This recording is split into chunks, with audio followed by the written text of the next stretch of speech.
Hello, I've gone and done a thing. Hello and welcome back to the channel and welcome to my kitchen. I'm awkwardly crouching down because I can't get the angle of that box on the floor and me in the same shot without it. So yes, I've gone and bought a bike. Now, for those of you who follow this channel for a while, you'll be thinking, what's he doing? This channel is nothing about bikes. And that is true, although there's going to be a little bit of bikey stuff coming up because if you'll have seen my previous video, yeah, there's a new series in which we're going to use a bike, that bike, to access some more weird and wonderful world of beers. And if that's of interest to you anyway, and you're a cyclist and you're watching this, you want to know about the bike, subscribe. And if you're just here to watch about the bike, well, this video is all about that bike behind me. Regular viewers, though, don't need to worry. This is an additional video just because there's not an awful lot of content out there about this bike in particular. So I thought I'd do a bit of content on it. This is an unboxing and first ride video. The weather is absolutely teeming it down with rain today. I had every intention of doing this outside, but no, we're in my kitchen. So that's what it's going to be. I'm going to unbox it now, and then when the weather finally gives way, we'll get out and ride it. So what is this bike? Well, it is a Canyon Grizl On. This is their second attempt at a electric gravel bike, and for those that don't know, a gravel bike is basically a cross-country mountain bike with drop bars or a road bike with big chunky tires.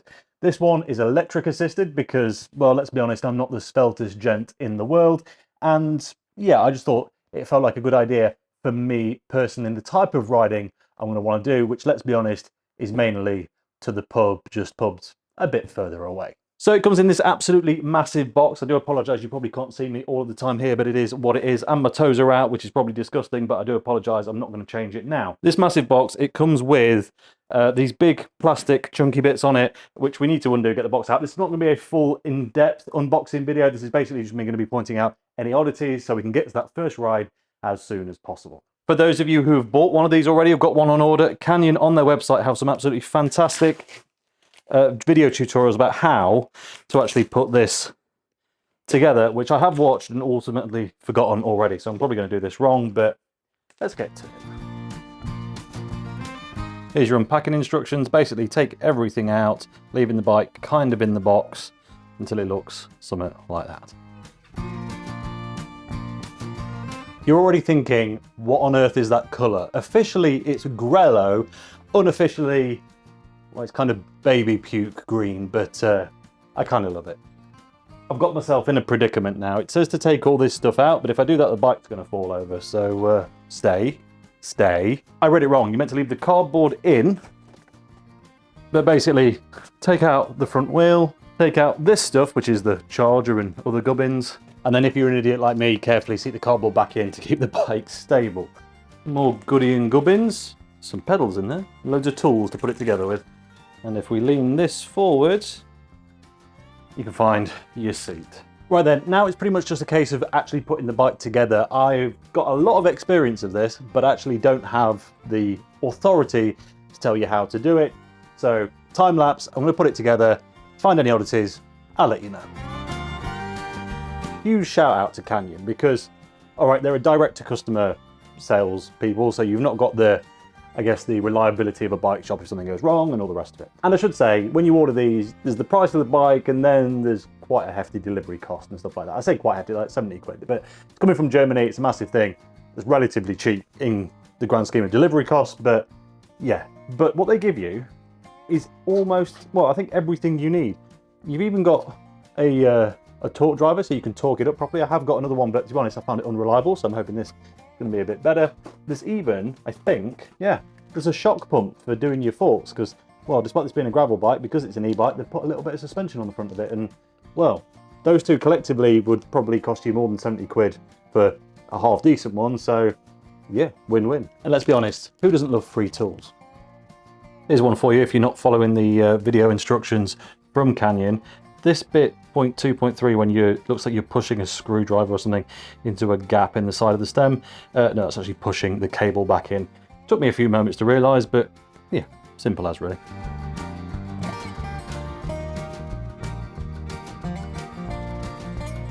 Right then, I don't know if you just saw that, but I just had an issue with the seat post. Now, I did give a bit to camera, but my mic wasn't recording, so I don't know if you've seen it or not. But basically, it comes with this stuff, assembly paste. and that stops carbon binding to carbon or other materials. This is a carbon frame. Can't remember if it's carbon seat post or not, but anyway, yeah, it goes in the seat post tube to stop that happening because it binds really easily. Now, in the instructional on Canyon's website, the guy just takes a bit on his finger, once round the lip, and done. That was it, easy as. Not the case. I had to use nearly the whole thing before I could get that seat post in, so yeah, if it's not working, just add a touch more. Don't force it in, whatever you do. Generally, good advice for life. Just been out to the garage for a few helping hands. Most of this stuff you're not going to need, it's just me being picky. The one thing you are going to need though is a foot or track pump to pump up that front tyre and probably the rear as well, because the front one at least is flat as anything. They don't provide a tyre pump. In addition, I've also brought out my trusty RockShox pump for the forks because, well, I don't know how good theirs is, but I'll try theirs first anyway. I got some pedals. Now these I'd intended to put the stock ones on to try them. I know they'll be terrible, but found these lying around, still mudded up from whenever they were last used. These plastic RockShox ones, if you want RockShox, these plastic nuke-proof ones are absolutely fantastic. They're like 20 something quid. I'll put the name and price of them on the screen now. I say 20 quid, probably bought these 10 years ago, so they're probably a lot more, but anyway. They're not bad at all. Grab some tubeless sealant to put in the tyres because, well, you can run these tubeless completely. I'm not going to. I'm going to keep the tubes in and put some sealant in the tubes because they've got the removable core that allows you to do so. Reason being, I just really don't want a puncture, but I also really, I'm not in the mood with tubeless at the minute. I've had 2 bikes fail in the last 6 months, and yeah, it's getting harder, not easier in tubeless for some reason. So it's going in the tubes. Oh, and there is just one more thing.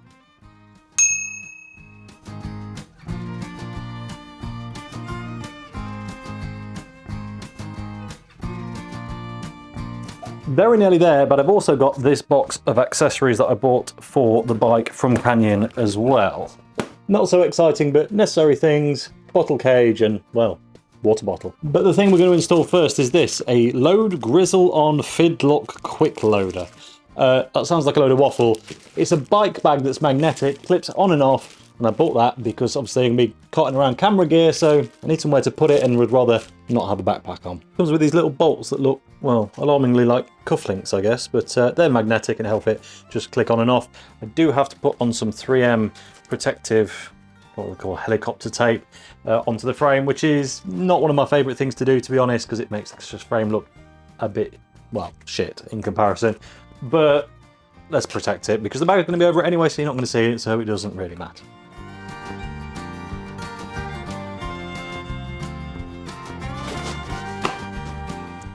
And with that, I think we're done. The rain is getting worse, not better, so we're going to have to wait for tomorrow to be able to take this out and experience it. So good night, and I'll catch you then.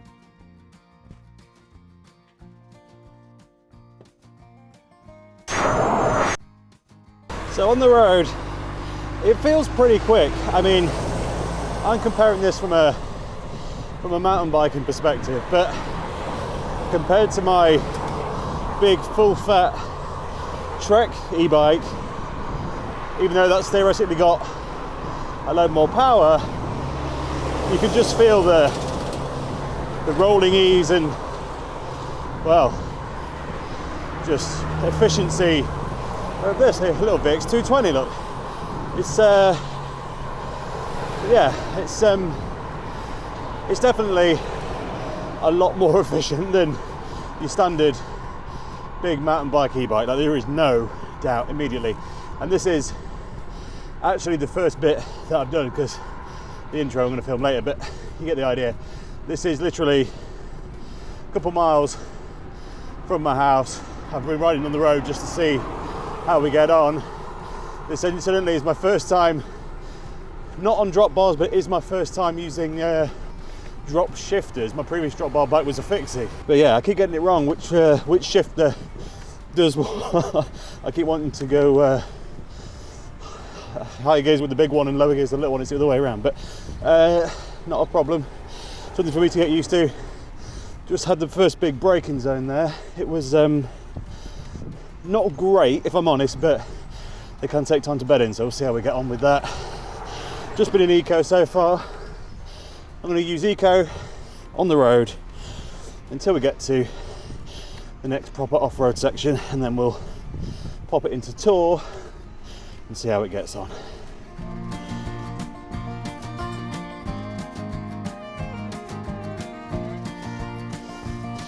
Alright then, we're on to public bridleway now. So it is gravel, it's pretty hard compact for the most part. Let's go up a mode. Oh no, I've turned the damn thing off. It's one thing to get used to if you're used to an e-bike with the display screen. This ain't got one. You can use your phone to do that, but you need a phone mount. Right then, tour. That is noticeably easier. So Eco felt like it felt like you want a decent bike. I'm not even going to say it felt like you want a light bike. It was just, well, it kept you moving, and you could probably pedal along with regular cyclists of, I'd say, a bit better fitness than yourself on regular bikes quite easily. But yeah, it was far from feeling properly assisted. Now I am starting to go downhill a bit here, but this tour mode so far, very nice indeed.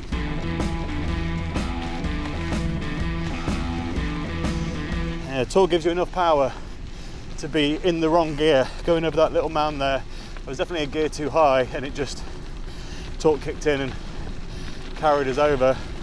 This is going to be very flowy and smooth here, so probably not a lot to talk about other than some handling characteristics. Not been into the drops yet, only on the hood, so let's find out what that's like.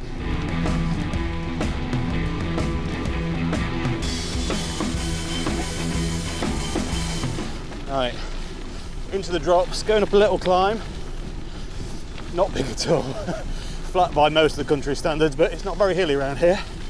For me at least, ergonomically so far, this is a very good bike. It's not too long. It's also not too short. I feel like I've got control. That slacker head angle and the suspension fork adding for absolutely heaps and heaps of confidence. So very initial review, very good. The only concern really that I've had so far is that, well, these tyres, they seem to monorail a bit, monotrack. They monorail. What I say? Monorail. They do seem to kind of find where they want to go and stick to it. Maybe it's just because they're new, I don't know. Maybe it was just the surface I was on, but on occasion, trying to get the bike to move around a bit has been maybe not as easy as I thought it might be, but I suppose that's what you get with a slightly thinner tyre sometimes. But it's overall, got my gears wrong again there. Overall, I'm absolutely thrilled with it so far. So let's talk components for a minute. Well, the handlebars are a Canyon owned product. Width-wise, they feel perfect. I don't have enough experience on drop bars to tell you that they're fantastic or otherwise. This saddle, this physics saddle and the split seat post, not a dropper, it's just some comfort thing they've engineered. I'll be honest, absolutely sensational. Really comfy so far. We're not very far in, of course, but you kind of normally get a good idea pretty quickly.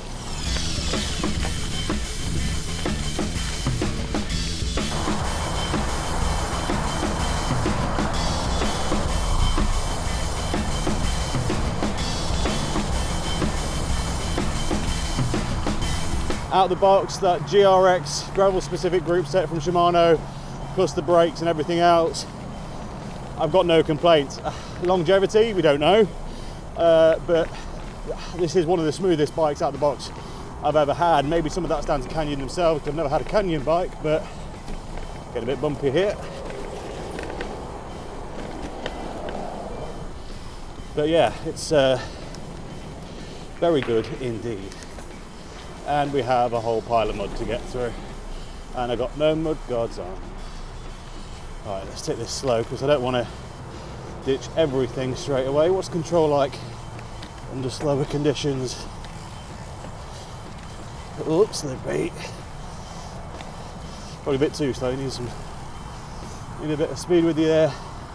Quite often, folks, the best grip is in the bottom of the puddle itself. There we go. Right. We are through. So that was a bit more hair raising than it would have been on a standard mountain bike, but again, be expected. The control maybe not quite there, giving away to economy. Tyre grip, of course, is fantastic compared to a road bike. It ain't a mountain bike tyre though. So that's one of those things where look, the amount of mosquitoes in there, horrible. Right, let us embark, shall we?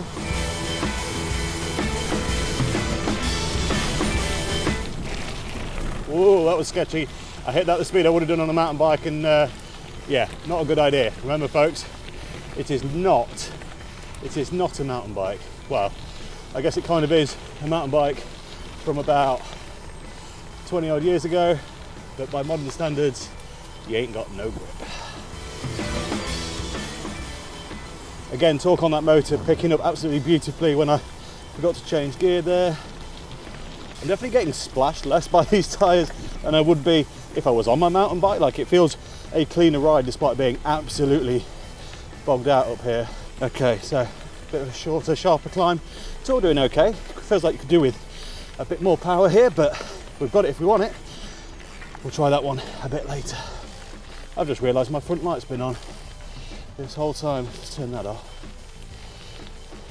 Oh, I turned the bike off, didn't I? Right. I must say, the always on rear lights, I think, are a genius bit of invention. The front light coming on every time you turn the bike on, I think is going to get old real quick. Obviously, if you're a commuter and you're going out in the dark and back in the dark half the year, not annoying at all, fantastic. If you're like me and you want those lights for, well, when you forget how late it is, not when it's intentionally late, then yeah, could get a bit tiring a bit quickly. And it's got my gears wrong. Again, I really need to get used to that. Okay, downhill section, semi-rough, could be busy. Feathering the brakes on the hoods. Grip so far, pretty good. Need to lean it out here. There's a grip on the sides. This is, when you look at it, a really flat, nice rolling hill. It picks up speed like an absolute menace. It is such a fast section, if you let it. Anyway, I have no intentions of binning it on the first ride here, so we're going to take it easy. And actually, the weight of that e-bike, it slowed it down there quite nicely in the middle, so something always to consider. But the weight on this, honestly, it's lighter than I thought. I knew what the weight was when I bought it, but when I picked it up, I was like, you know what? Yes, if that was a non-e-bike, I'd go, ooh, I don't think I fancy that. But compared to a proper full-fat e-bike from a couple of years ago, of course, this isn't the full-fat, this is the kind of medium point. It is absolutely outrageously good.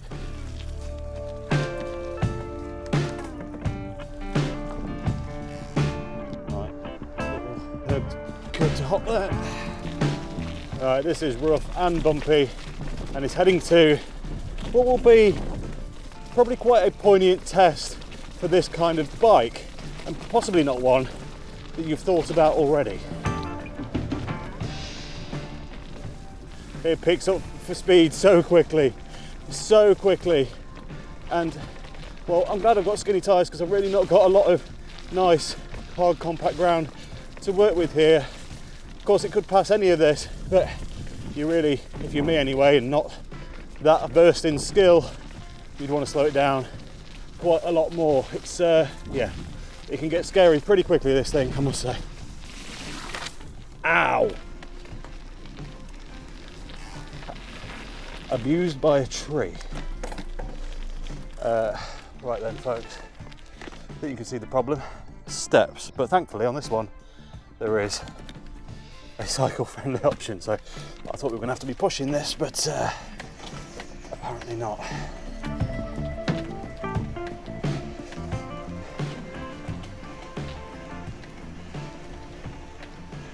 Riders dismount before crossing. Riders is an interesting choice of words. I think that must be for horses, because let's be honest, you've got stairs and this has got to be for bikes, right? Got to be. Disabled access too, of course, but it's massive, it's wide, it's huge. There's no one here anyway. I don't think I'm going to be upsetting anyone other than commenting on the state of the local graffiti. Some of it's nice, some of it absolutely shocking. I'm going to get abused by another tree. Look how low that is. If I go flat to the... Ooh, see up my nose there now.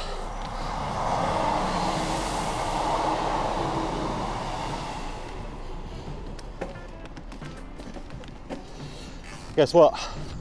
Yeah, I got the wrong gear again. Now I'm trying to find my way onto the Nottingham Canal. I think you're through here. I think I must turn right. But because I've not got that phone mount yet, I'm relying on my memory, and that's not a great thing, so I'm going to check my phone. Yeah, we are on the right track. Bit of usage, bit of mud, little bit of grinding in the gears there. Again, gear probably too high, so letting the motor do the work, and that was the result. But hey, it works. Might not be good for it in the long term, but it works. And the one thing that makes me really happy about this bike for what I want it for is, for the first time in my life, I can do that without stopping, because mountain bikes don't fit through there. That's yeah, an absolute win. Well, I say for the first time. As I mentioned before, I've had a Genesis Day 1. It was a early cyclocross bike, but urbanised. It was a fixed wheel. You could have it on a free hub, which I did, because I'm not that skilled or stupid. Or you could have it as proper fixie. The great fun that I ended up shipping that to the Netherlands when I sold that. It was absolutely brilliant bike, kind of one of those that you kind of regret selling, but had to be another at the time. And other than that, I've only ever ridden mountain bikes and BMX a very, very long time ago. So yeah, this is a relatively new experience for me. It's, I'll be honest, looking like the perfect bike for what I wanted it for, which, if you're not familiar with the channel and you're just watching this as a interestee in the prospective buyer of the bike, then what I actually do is cover beer and whiskey and stuff like that, the opposite of cycling really. But cycling and craft beer have a strong history at this point. For the last 20 years or so, they have been somewhat interconnected with brand deals and particular riders and breweries even having an interest in one or the other, or well, normally both. So it's there's definitely some element there, and I'm looking to tap into that. I'm trying to add a level of health and fitness awareness. I'm aware myself that I am not that fit because of all the beer and whiskey I've been reviewing. It's not got to a problem point yet, but let's stop it before it's a massive problem. Oh, cobbles, this will be interesting. Oh, that is super smooth. The suspension, the slightly bigger tyres, the super comfy seat post, it just it ate up more than that tree root anyway. I nearly got it booked off for that, I didn't even see it. But yeah, as I was saying, I'm going to use this bike for just making sure I stay on top of my fitness, try and encourage other people to do the same, and also go out to pubs, on canal paths, tow paths, down gravel roads, remote places in the middle of nowhere. You know, as I build my fitness up, we wanted to go further and further afield, and that, well, it's feeling like it's going to be possible on this, because I don't want to say it's effortless. I can feel some muscles moving, but for someone who's not really ridden a bike for a year, I'm doing all right. But anyway, back to the bike itself. Well, got them gears wrong again. It is so far proving to be everything that I wanted, and to be honest, a bit more. Quite often you get on new bikes and you go, it's good, but maybe this bit about this other bike was better. So far, obviously it's a very different style to what I'm used to, which is probably aiding in that, but I can't think of anything at the moment that I'd really want to change, which is a rarity for me when it comes to bikes, it has to be said. So, all good. I've only been in Eco and Tour, and I'll be honest, on these flat river paths, that's all you need. It really is absolutely possible to eat miles up. In fact, I'm going to drop it down back into Eco. Just signets. Oh, they were cute. Yeah, drop it back into Eco to just see how we get on, really. See if we can expand that mileage out. No intention of using the full battery today, but we're not even depleted one bar. We've got the top bar on purple now, which means I guess it's nearly done, but hey, it's not too bad. Not too bad at all. Right then, anyone know where I am? Because I don't. Man, terrifying things. Absolutely terrifying. Now I must say, this is probably the mountain biker in me, but I've only found myself wanting to ride on the hoods on this thing. On my old fixie, used to get down into the drops all the time for a bit of change of pace. It was a bit more comfortable, but in this, I'm sure on a very long stretch of road, it is probably a bit better for you. But out here on this tarmac, nah. Not, well, tarmac, gravel, whatever you want to call it. Gears wrong again. It's yeah, it's not really doing it for me. But the position on these hoods, I just remembered what I don't like about cycling on towpaths: flies. But anyway, the position on the hoods, very comfortable, and this GRSX, GRX, whatever they call it, gravel specific setup from Shimano is well, meant to make the braking from the hoods that much better than it normally is on a drop bar bike. And well, don't know about you, but I think I might have gone wrong. So lifting it over steps, you know what, put the weight by your hip with one hand, high bars with the other. It's really not that bad at all. It's heavy, but it's not too heavy. It's just feels like again a mountain bike from 20 years ago. So who is this bike for? Well, it's a good question really, because let's be honest, my use case is quite specific, and if you said I want a bike to go to the pub on, this ain't it. This is far too expensive, far more than what you need. But we're not talking about going to your local boozer. We're talking about using a bike in conjunction with that appeal, yeah, to do something good for ourselves and go bigger, further, farther. Further, it's the same thing, I just said it wrong. Anyway, you get the idea. So, and also, I'm a bike geek, not something people have seen on this channel much in the past. There's been the odd video with some content, but really it's not been talked about. And so this concept of an electric gravel bike, whilst it's not the first one, it's not even the first one from Canyon, but it's a little bit of an oddity in the space. And I do love me an oddity bike because they normally have the most character, and so far, yeah, this one is definitely developing its own. But I guess for a commuter who wants a do it all, hit some light trails at the weekend, not worry about what the weather's doing too much and all that, yeah, it'd be fantastic. But saying who this is really for, to be honest, is pretty tricky, at least for me. I'm not sure. I think it will appeal greatly to people like myself who have a cycling background, aren't as fit or as slim as they used to be, but still like the idea of something a bit more premium, enjoyable, exciting, all the other buzzwords that you put with it. And look, it's not the highest spec, in fact this is the lowest spec bike in the Grizl on range, but for me, that middle one with the mud guards, it's a commuter setup, perfect if you are indeed commuting, but otherwise not really. I will say, based on what I can see, if you are going to use this commute, you need mud guards, no question, because it's not raining today and I am ditched. And that top spec, to be honest, all right, it's got a dropper post and it's got a SRAM Eagle drivetrain. I'll be honest, unless you live somewhere monstrously hilly, you don't need that SRAM Eagle on this thing. I can tell you that immediately.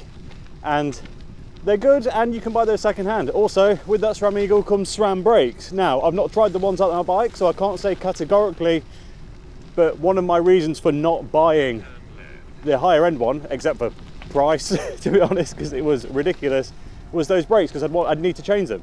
Whereas these Shimano's, they're not the best, but they do the job. But that's just me, I hate SRAM brakes. Everything suddenly got very dark and overgrown again. But on that note, the thing, this is going to sound daft because lots of other bikes can do this, you don't need to go out and buy this one.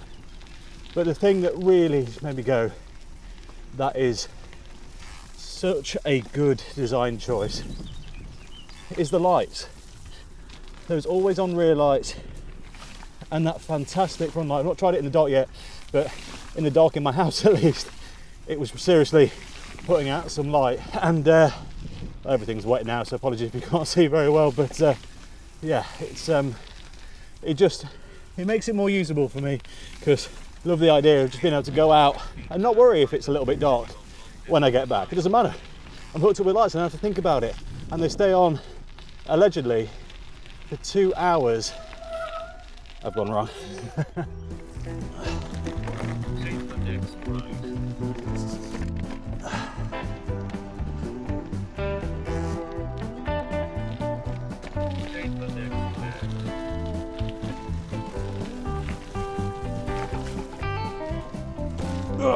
Well, with these drop bars and this slightly abusive foliage, I feel like I'm in Star Wars. I'm one of the little blasters around Endor. This is great. On the road at speed, and I've got to say, it's solid. It feels really nice. It's wet and greasy out here, new tyres on, and yeah, it's it feels good. It feels solid. I've almost maxed out my gearing. You can push a little bit, but yeah, this is going to be a test of the camera, the microphone, and the bike. But leaning in here at speed, I don't know how fast we're going, probably 25. It absolutely flies. It feels like it's on rails, which for a bike with decently stubbly tyres ain't bad at all. Okay, so a little break, had a coffee, and getting back on the bike, I have just been reminded that I've not ridden the bike for a while properly, and well, let's be honest, it can smart a bit on the old backside, but other than that, the legs and everything else, easy.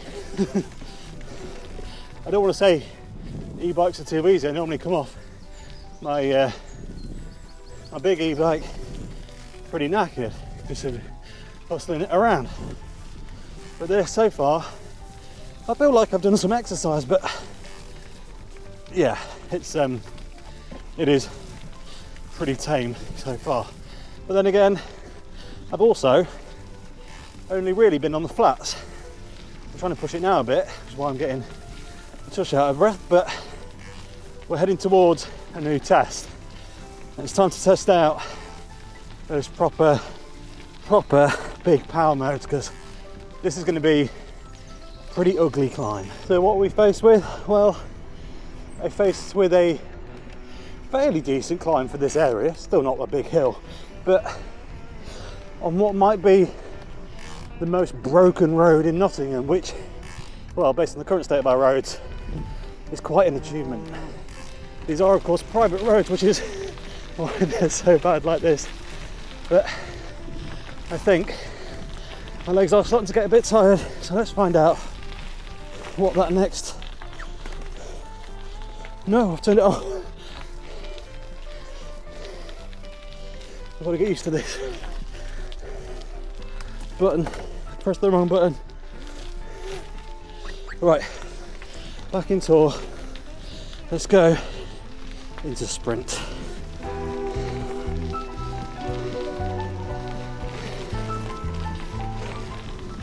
That is noticeable. That is really noticeable. These roads are absolutely ditched. But we're going to take them easy in sprint and see how little work we can do. You know what, this is worse than I remember. It's turbo time. It's turbo time. Oh, This is hard. Even in turbo, this is a bit of a bitch road. The things you see when you're out on your bike, camera wasn't recording.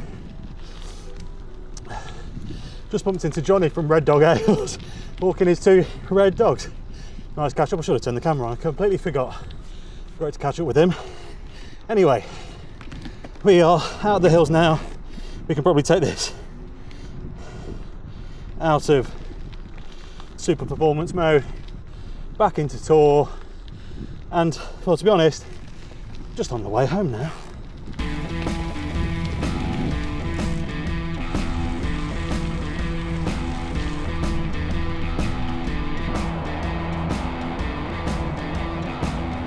This is the weirdest little campsite I think going, but it was good fun. Well, it's a beautiful day for a bike ride, beautiful day for a first ride. I'm nearly done, a few miles left to go, it's all on the road, so I'm going to wind it up in a second, but honestly, I think it's an absolute hoot. I can't compare it to anything else for you, but I've had nothing really go wrong, except for I tried to update the software this morning and it failed, so that remains to be seen if that'll be a continuous issue or not, but yeah, otherwise I can't complain. Everything is performed, everything is as I wanted it or better in some instances, and it's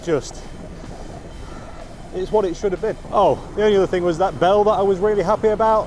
Yeah, it didn't fit on the handlebars, they're really chunky, so I have to find another one, but that really is everything. Fantastic product if you think about buying one.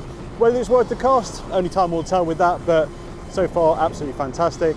And that really is everything. So as always, thank you very much for watching. If you're into bikes, whiskey and beer, give us a subscribe because you never know, you might like the content. And if you just wanted this video, cool, cheers for stopping by.